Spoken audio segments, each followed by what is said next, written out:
Hello friends, once again you all are welcome to the world of physics by K.H. Gohil. આજના લેક્ચરની અંદર આપણે કેપેસિટરમાં ડિસ્ચાર્જની વાત કરવાના છીએ. આગળના લેક્ચર્સ જે આપણે જોયેલા હતા એની અંદર કેપેસિટરમાં ચાર્જિંગ કેવી રીતે થાય, કેવી રીતે સમય સાથે વિદ્યુત ભારમાં ફેરફાર થાય, પ્રવાહ કેવી રીતે બદલાય છે એની આપણે ચર્ચાઓ કરી. આજના લેક્ચરની અંદર કેપેસિટરમાં ડિસ્ચાર્જ કેવી રીતે થાય તેની આપણે વાત કરવાના છીએ. તો સૌથી પહેલા તો શરૂઆત કરીએ આજના ટોપિકની, કેપેસિટરમાં ડિસ્ચાર્જ.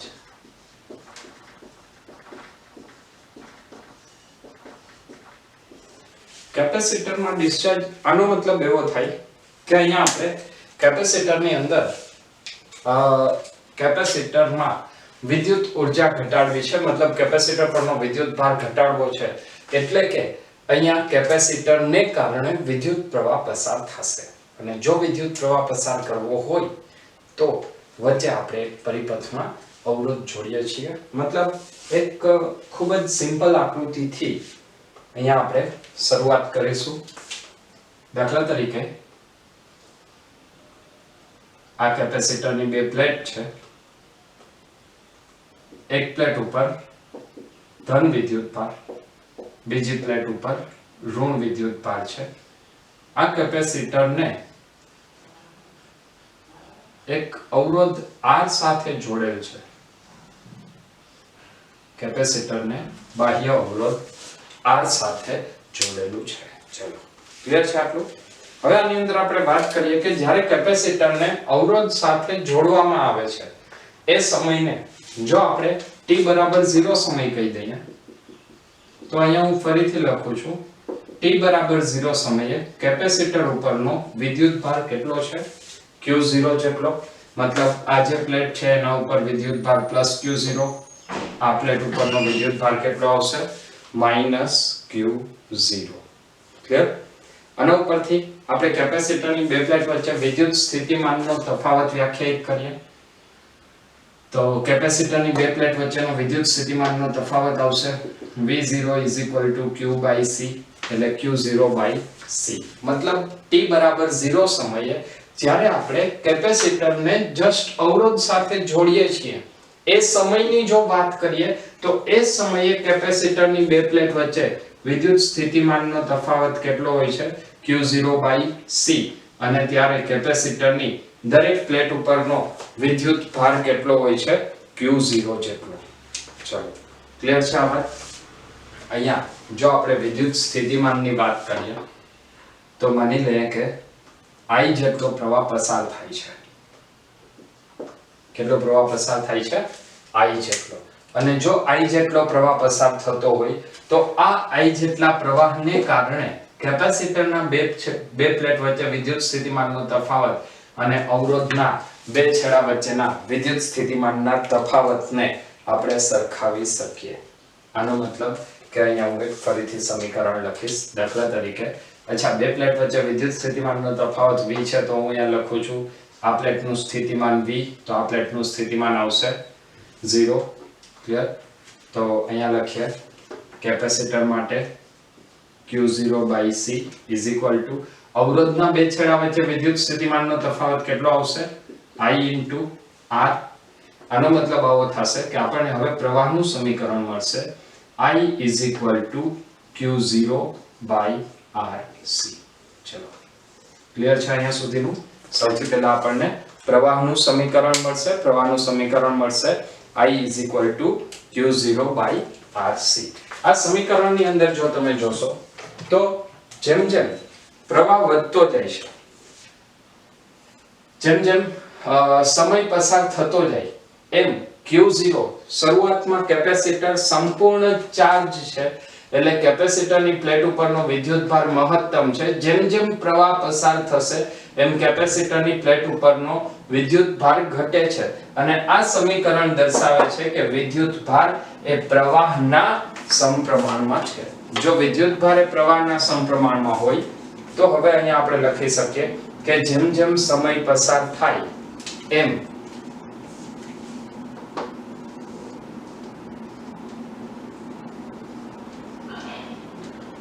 સમય જતા મતલબ t બરાબર t સમયે, તો t બરાબર t સમયે સ્થિતિ શું હશે? કેપેસિટરની પ્લેટ ઉપરનો વિદ્યુતભાર q. જો વિદ્યુતભાર q હોય, અચ્છા પહેલા આપણે આને લખીએ કે સમય પસાર થાય તેમ કેપેસિટરની પ્લેટ ઉપરના વિદ્યુતભારમાં ઘટાડો થાય છે અને એ વિદ્યુતભારમાં ઘટાડો થવાને કારણે વિદ્યુત પ્રવાહમાં પણ ઘટાડો થાય છે. ચલો ક્લિયર છે આ વાત? તો આ વાત ઉપરથી હવે આપણે કોઈ એક સમય t ની વાત કરશું. તો માની લે કે આપણે કોઈ એક સમય t એવો લઈએ છીએ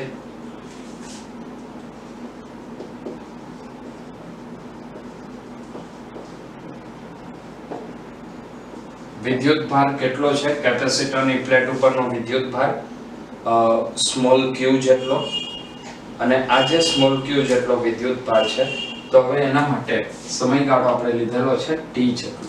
ચલો તો અહીંયા ફરીથી આપણે સંકલન ના સ્વરૂપમાં પદ મેળવ્યા છે. સંકલન કરવા માટે સૌથી પહેલા તો વિદ્યુતભાર કેટલો છે? q બરાબર q.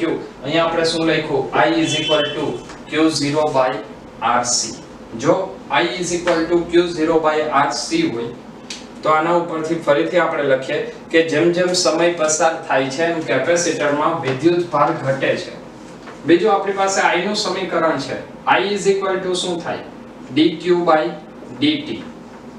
વિદ્યુતભારનો સમય સાથે ફેરફાર, મતલબ એકમ સમયમાં પસાર થતો વિદ્યુતભાર એ વિદ્યુત પ્રવાહ આપે છે ને અહીંયા પ્રવાહ સમય જાય એમ ઘટતો જશે. મતલબ I નું મૂલ્ય કેવું આપણે લખવું પડશે? માઈનસ. એટલે અહીંયા આપણે લખશું I dq/dt. ચલો ક્લિયર અહીંયા સુધીનું? હવે I ની આપણે કિંમત મૂકી દે. I છે q0/RC. તો અહીંયા આવશે q0/RC dq/dt. ફરીથી આની અંદર આપણે સંકલન કરીએ તો આવશે q0 સામે જાય એટલે 1/q0 dq -1/RC dt. Clear છે? સમીકરણ મળશે. વિદ્યુતભાર વાળા પદને હું આ બાજુ લખું છું 1/q0 dq -1/RC dt. હવે આપણે વિદ્યુતભાર ક્યાંથી ક્યાં સુધીનો લીધો છે? તો t બરાબર 0 સમયે વિદ્યુતભાર કેટલો હતો? q0 જેટલો. અને t બરાબર t સમયે વિદ્યુતભાર કેટલો છે? q જેટલો. મતલબ આ જે છે એ આપણી લોઅર લિમિટ થાય અને આ જે છે આપણી અપર લિમિટ થશે. ક્લિયર છે? તો અહીંયા આપણે સંકલન કરીએ તો આપણને કુલ વિદ્યુતભારનું સૂત્ર મળશે. તો ફરીથી અહીંયા આપણે સંકલનના સ્વરૂપમાં લખવું પડશે 1/q0 dq, અથવા તો લખીએ I q/RC. ઠીક છે? તો અહીંયા હું લખું છું I q/RC. ચલો q0 એક સ્પેસિફાઈડ કન્ડિશનની વાત હતી, તો અહીંયા આપણે લખી નાખીએ q બરાબર કેટલું છે? q0 okay 1/q dq minus સંકલનમાં 1/RC dt. ચલો લિમિટ લખીએ. વિદ્યુતભાર ક્યાંથી ક્યાં સુધીનો? q0 થી q. તો વિદ્યુતભાર આવશે q0 થી q અને સમય ક્યાંથી ક્યાં સુધી? જ્યારે વિદ્યુતભાર q0 છે ત્યારે સમય કેટલો છે? 0 અને વિદ્યુતભાર q ત્યારે સમય છે t. ચલો ક્લિયર છે આટલું? તો આના ઉપરથી ફરીથી આપણે આગળ વધીએ તો હવે આપણને મળશે 1/x dx એટલે થાય ln x. તો અહીંયા આપણે લખશું ln q. ક્યાંથી ક્યાં સુધી લિમિટ આવશે? q0 થી q -1/RC dt નું સંકલન થશે t0 થી t. ચલો ક્લિયર છે? ln q q0 -1/RC t0 થી t. ચલો તો આના ઉપરથી હવે આપણે ફરીથી સમીકરણ લખીએ. સંકલન કરશું એની લિમિટ મૂકશું એટલે આવશે ln q q0 એટલે ln q/q0 -1/RC t. t -0 એટલે આવશે t. જો આના ઉપરથી આપણે ln ને દૂર કરવો હોય તો સામેનું પદ e ની ઘાતમાં જશે એટલે આવશે q/q0 e t/rc. ક્લિયર છે? q/q0 e t/rc. આના ઉપરથી આપણને વિદ્યુત ભારનું સમીકરણ મળશે q q0 e t/rc. આ આપણને સમીકરણ મળ્યું q q0 e t/rc અથવા q q0 e t/ સમય અચળાંક આપણે t વડે દર્શાવેલો છે. ક્લિયર છે? સમય અચળાંકને આપણે t અથવા તો tau વડે દર્શાવેલો છે તો અહીં આપણે લખ્યું છે q q0 e t/t. Clear છે? હવે આ સમીકરણ જે છે સમીકરણ શું દર્શાવે છે જો તો આ સમીકરણની અંદર જેમ જેમ સમય વધતો જશે, ફરીથી એક વખત આ સમીકરણને આપણે થોડું વિચારીએ. t વધશે તો e t/t મતલબ આ એકના છેદમાં આવે ને એકના છેદમાં e ની ઘાત વધે તો આ જવાબ ઘટશે. આનો મતલબ એવો થાય કે જેમ t વધશે એમ સમય પસાર થાય એમ પરિપથમાં વિદ્યુત ભારનું મતલબ કેપેસિટર ઉપર રહેલા કેપેસિટરની પ્લેટ ઉપરના વિદ્યુત ભારનું મૂલ્ય ઘટતું જાય છે. ચલો ક્લિયર છે અહીંયા સુધીનું? તો આજે આપણને q નું મૂલ્ય મળ્યું. એ q ના મૂલ્ય ઉપરથી ફરીથી એનું વિકલન કરી અને આપણને વિદ્યુત પ્રવાહનું સમીકરણ મળશે. તો ચલો આપણે વિદ્યુત પ્રવાહનું સમીકરણ મેળવીએ.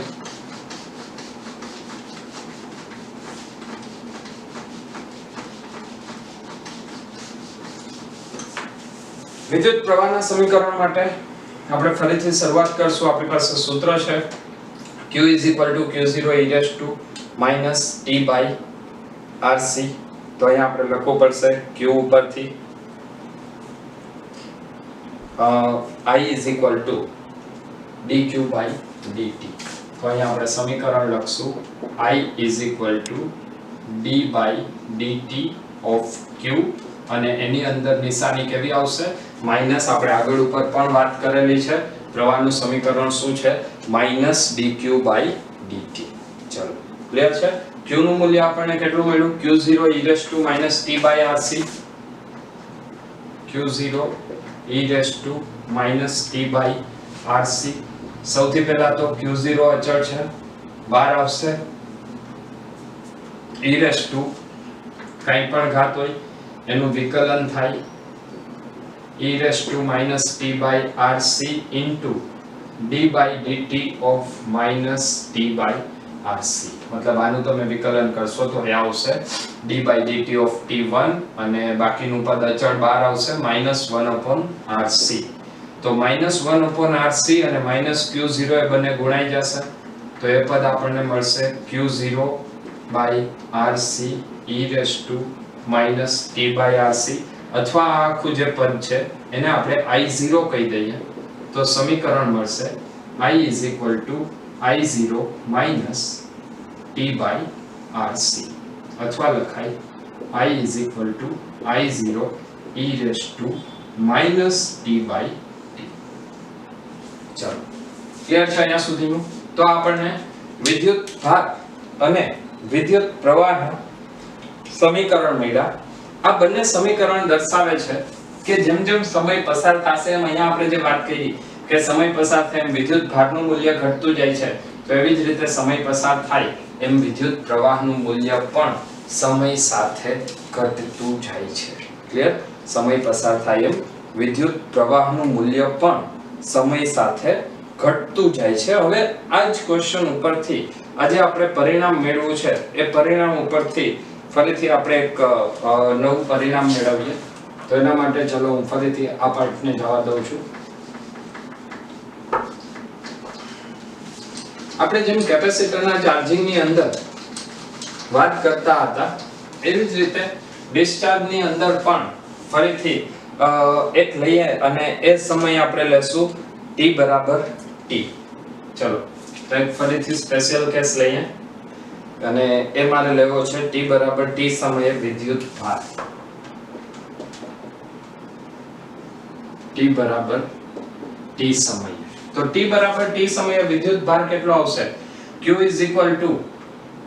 q0 e raised to q0 e raised to minus t by t, અને ન્યા t બરાબર કેટલું આવશે? તો t બરાબર આવશે t જેટલું. મતલબ અહીંયા આપણને પરિણામ મળશે q q0 e raised to -1 અને 1/e નું મૂલ્ય મેં તમને અગાઉ પણ વાત કરેલી હતી એ કેટલું છે? 0.37. મતલબ q આવશે 0.37 q0. ક્લિયર? મતલબ t સમયે વિદ્યુત ભાર કેટલો હશે? 0.37 q0 જેટલો વિદ્યુત ભાર હોય. અચ્છા, આ જ વાતને હવે આપણે આલેખના સ્વરૂપમાં વાત કરીએ, અને આલેખના સ્વરૂપમાં વાત કરીએ એની પહેલા આટલું ચાલો લખી લેજો. 1 પોઝ કરીને લખી લેજો, 2 3. ચાલો લખાઈ ગયું છે? ઓકે. ફરીથી એક વખત કેપેસિટરના ડિસ્ચાર્જ માટેનો એક આલેખ જોઈએ, અને એ આલેખની સાથે સાથે આપણે કેપેસિટરના ચાર્જિંગ માટે જે આલેખ મેળવેલો હતો એ આલેખને પણ એક વખત આપણે યાદ કરી લઈએ, જેથી કરીને કેપેસિટરનું ચાર્જિંગ અને કેપેસિટરનું ડિસ્ચાર્જ એ બંને એકદમ સરસ રીતે ક્લિયર થઈ જાય. અને ત્યારબાદ સામાન્ય રીતે આના ઉપરના જે દાખલાઓ છે એ જેડબલઈ મેઇનમાં કે નીટમાં ખૂબ જ ઓછા પૂછાય છે. એડવાન્સ લેવલનો જેડબલઈ એડવાન્સ લેવલનો એક ક્વેશ્ચન બનશે, અને એ ક્વેશ્ચનને આપણે આના પછીના લેક્ચરની અંદર સોલ્વ કરીશું. તો સૌથી પહેલા તો આપણે અહીંયા જોઈએ કે કેપેસિટરની અંદર ડિસ્ચાર્જ કેવી રીતે થાય. અચ્છા, કેપેસિટરની અંદર ચાર્જિંગ અને ડિસ્ચાર્જ માટેની જો વાત કરીએ તો કેપેસિટરનું પહેલા ચાર્જિંગમાં આપણે જોઈએ. ચાર્જિંગ માટે આપણે સૂત્ર મેળવેલું હતું q q0 1 e raised to -t/t. ત્યારબાદ વિદ્યુત પ્રવાહનું સમીકરણ હતું I I0 e raised to -t/t. Clear છે? જો આપણે ડિસ્ચાર્જની વાત કરીએ તો ડિસ્ચાર્જ માટે આપણને સમીકરણ મળ્યું q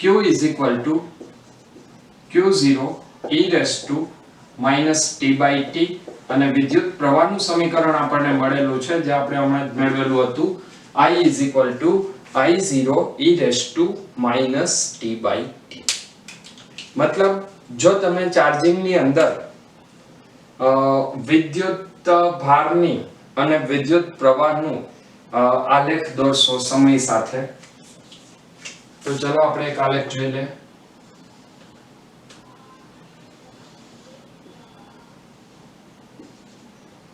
q વિરુદ્ધ t નો આલેખ,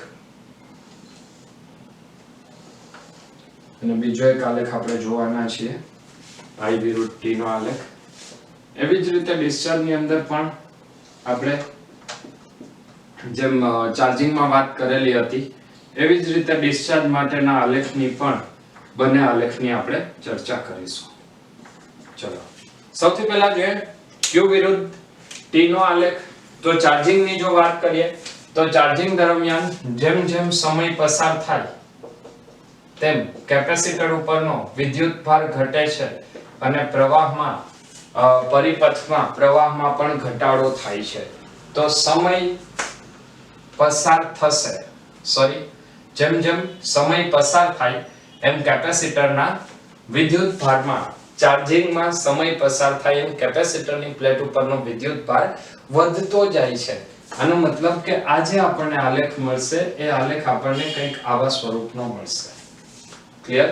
અને અહીંયા જે વિદ્યુત પ્રવાહ છે એ વિદ્યુત પ્રવાહ ઘટતો જાય છે, તો વિદ્યુત પ્રવાહનો આલેખ આપણને આવા સ્વરૂપનો મળશે. તો આપણે એના આલેખની વાત કરી. ત્યારબાદ આની અંદર જો તમને યાદ હોય તો આપણે હજી એક વાત કરેલી હતી t બરાબર t સમયની. જો આપણે t બરાબર t સમયની વાત કરીએ તો અહીંયા વિદ્યુત ભારનું મૂલ્ય આપણને મળતું હતું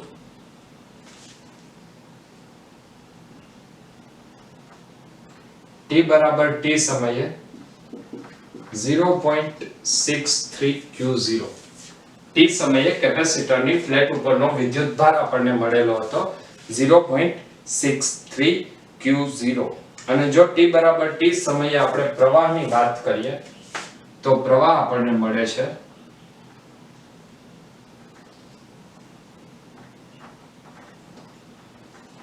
0.37 I0 ક્લિયર તો આ જે આલેખ છે આલેખ આપણે આગળના લેક્ચરની અંદર જોયેલા હતા જે ચાર્જિંગ દર્શાવે છે આજે આપણે વાત કરશું કેપેસિટરમાં ડિસ્ચાર્જની તો ડિસ્ચાર્જની અંદર જેમ જેમ સમય પસાર થાય ડિસ્ચાર્જ માટે જેમ જેમ સમય પસાર થાય એમ કેપેસિટરની પ્લેટ ઉપરનો વિદ્યુત ભાર પણ ઘટે છે અને વિદ્યુત પ્રવાહ પણ ઘટે છે આનો મતલબ કે અહીંયા આપણને બંને આલેખ કેવા મળશે વ્યસ્ત પ્રમાણમાં મળશે સમય પસાર થાય એમ વિદ્યુત ભાર અને વિદ્યુત પ્રવાહ બંનેમાં ઘટાડો થાય છે જો અહીંયા આપણે t બરાબર t સમયની વાત કરીએ તો t બરાબર t સમયે વિદ્યુત પ્રવાહ અને વિદ્યુત ભાર બંને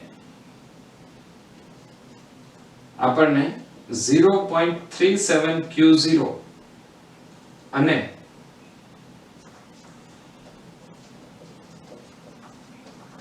0.37 I0 મૂલ્યના મળે છે ચલો ક્લિયર છે તો આપણે વાત કરી કેપેસિટરની અંદર ડિસ્ચાર્જ કેવી રીતે થાય છે આજે છેલ્લા બે લેક્ચર છે એક કેપેસિટરનું ચાર્જિંગ અને બીજો આજનો લેક્ચર કેપેસિટરનો ડિસ્ચાર્જ આ જે લેક્ચર છે એના ઉપરથી આપણે જે પરિણામ મેળવેલા છે એ પરિણામનો ઉપયોગ હવે પછીના નેક્સ્ટ લેક્ચરમાં કરવાના છીએ તો નેક્સ્ટ લેક્ચરની અંદર ખૂબ જ ઝડપથી મળીએ છીએ ત્યાં સુધી બધા મહેનત કરતા રહો wish you all the best